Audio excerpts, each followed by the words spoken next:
বাতাস লাগবে না, চা খাবো, চা বানিয়ে আন।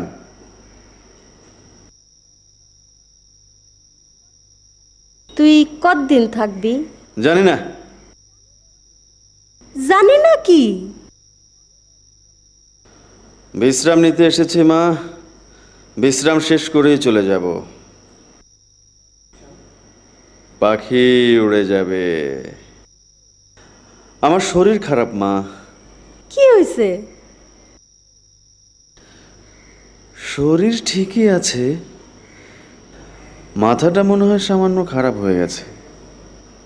না না না, সামান্য না, সামান্য না, একটু বেশি খারাপ হয়ে গেছে। কি কস তুই? মাথা খারাপ হইব কি জন্যে? চোখে ভুল ভাল দেখি, কোথাও কেউ নেই, হঠাৎ দেখি। বাদ দাও, বাদ দাও, বাদ দাও, বাদ দাও, বাদ দাও। বাদ দিব কি জন্যে? ঘটনা কি হয়েছে বল। আরে ঘটনা আমি নিজে জানি না, তোমারে কি বলবো? তুই যদ্দূর জানো অদ্দূর ক। ক বাবদন, ক। এক অবিশ্বাস্য ব্যাপার মা, হঠাৎ হঠাৎ একটা মেয়েকে দেখি। মেয়েটা অতি পরিচিত ভঙ্গিতে আমার সঙ্গে কথা বলে আবার উধাও হয়ে যায়। এই আছে, এই নাই, এই নাই, এই আছে। কার মাইয়া? কারো মেয়ে না, আমার ধারণা মেয়েটা আমার মনের কল্পনা। একজন ডাক্তারের সঙ্গে কথা বলা দরকার। তো তোমাকে ব্যাপারটা বুঝি বলতে পারছি না মা। জিন পরি না তো? তোর চেহারা মাশাল্লাহ সুন্দর, সুন্দর চেহারার জোয়ান ছেলেরার পিছনে পরি ঘুরে।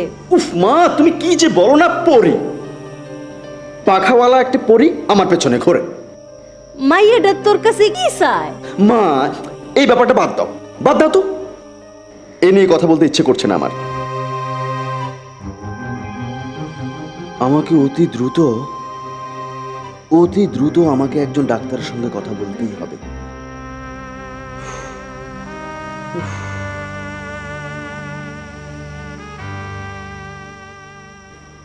ভাইজান কই মা?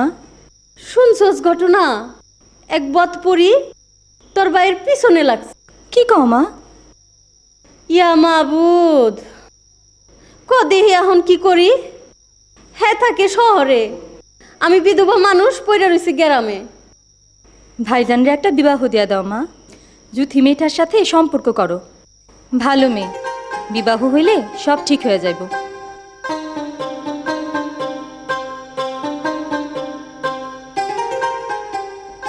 এটা ঠিক, সব অসুখের আসল চিকিৎসা হইল বিবাহ।